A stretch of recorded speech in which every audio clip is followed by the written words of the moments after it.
Say on streets. Our streets.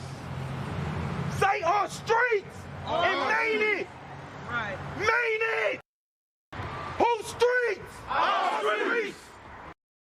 Word on the beat, word on the beat, word on the beat. Time after time after time after time after time after time after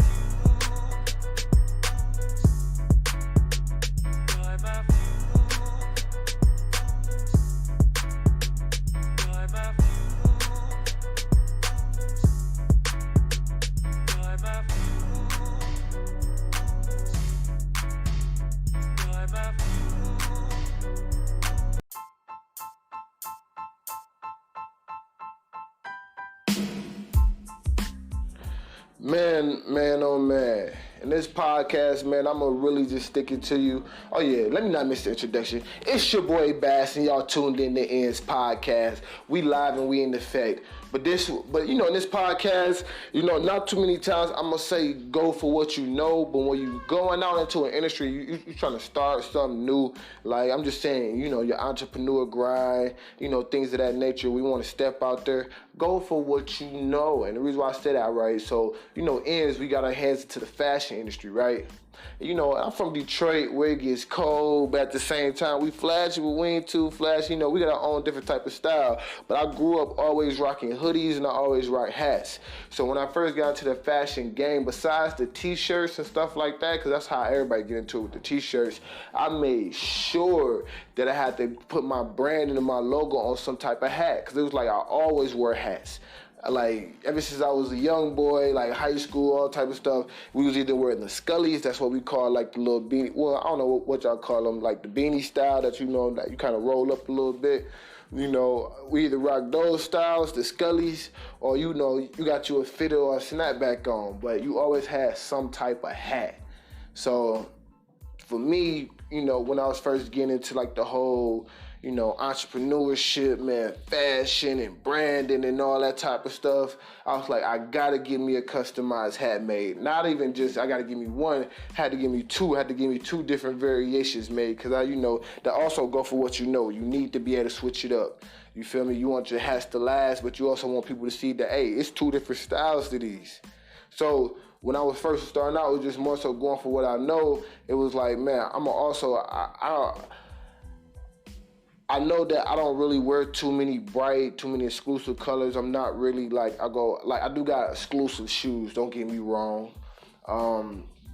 But I wear like a lot of black, you feel me? So that's why the first two colors I got was black. And people were like, oh man, you should get some more in like multiple different colors. I'm like, yeah, I offer them in multiple different colors. But for me personally, I'm gonna go for what I know.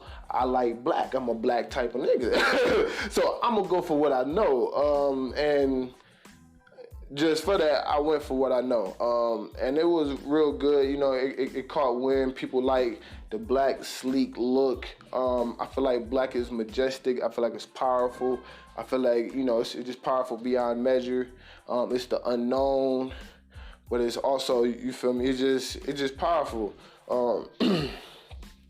So just in all, that's just a little bit of how we really got into like the whole making the hats, and why we even embody that, why we never gonna stop doing that. We gonna always offer hats as merchandise, and we gonna always offer hoodies, because that pretty much was always like the things. Like, we'll literally layer up a hoodies sometimes, or like, you'll wear like a certain type of jacket and a hoodie when you go outside, but we always had on hoodies, because not everybody had huge bubble coats. At one point, I did have a bubble coat. My mom had me in a bubble coat, because she from that era where the bubble coats was the thing, but she used to try to put me in a bubble coat. It just, we wasn't going. And then also, they didn't really last as long as just me being a kid running around. They get snagged all the time, so my bubble coats always used to get a hole in it or something like that.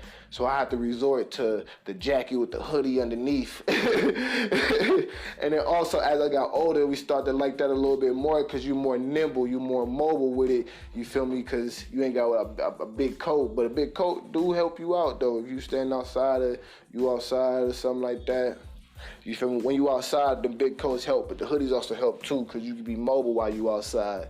So just depending on what you was outside doing, you know, you kind of like to have like that option. But a hoodie was always part of the mix. You might even have on one of them big snow jackets, one of them goose down, you know, one of them goose joints, and you might still have a hoodie on underneath.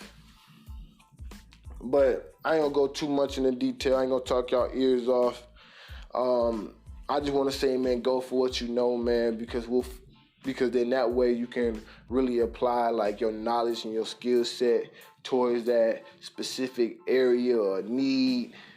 Like for example, you know, I'm gonna just bring it back. Like say, man, you grew up babysitting all your siblings your whole life. You feel me? You know, like, if you go for what you know, and you probably don't really like it as much, but if you think about it, you're probably in the best position to start a daycare. Once you get and the reason I say go for what you know, because it might just take you to get the legal aspect out the way, but if you understand, like, hey, they need this, these are the type of people that I need around the kids, because I understand they gonna try this, they gonna try that. You know, managing an 8-year-old is different than, you know, trying to watch a 3-year-old. You understand these things based off of your experience, so you won't be naive to a certain extent to what the process might require of you. You might understand that, oh, okay, well, I got these two individuals that even though this person may be a little bit older, I do understand that at this age, you still got to keep an eye on them. I already know that. Why? Because I used to have to watch my little cousin, my little brother, little sister, whoever it may be when they was that age. And when I used to be thinking that they wasn't doing nothing, that's when they was doing something, you know, because at the age they're a little bit more sneaky because they know a little bit, but they still curious. You feel me? I see, look, I'm talking like I'm about to become like a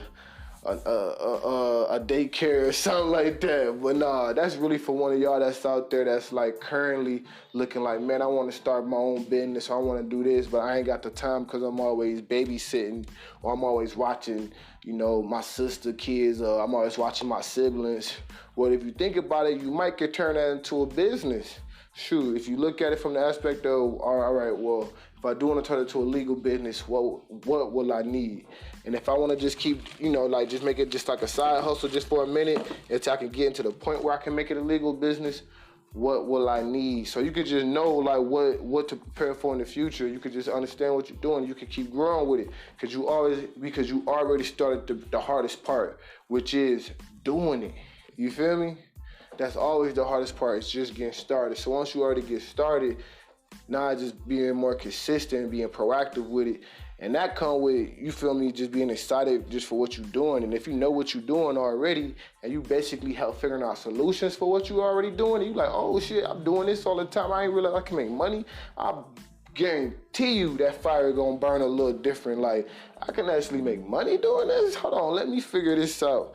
They're gonna kind of get the understanding this, if this is something that I really wanna do, or is this something I'm just doing just to help out the family?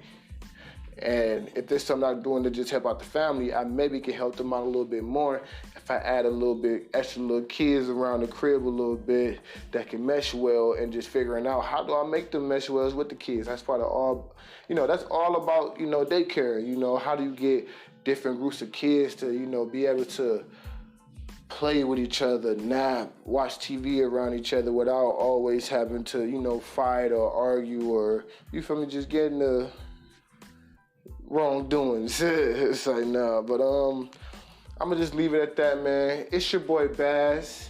Y'all just tuned in to another episode of Ian's podcast, and I want y'all to go ahead, man, show us that free love and support, man. Like and share this episode, and if you haven't already and you fucking with your boy, go ahead and subscribe.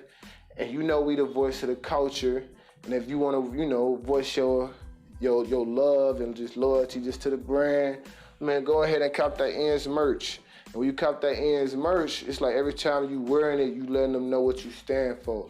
You letting them know what it is. You feel me? You ends, you making the most of the current circumstance, and we the voice of the culture. It's your boy Bazz, and I'm out. I see y'all next episode.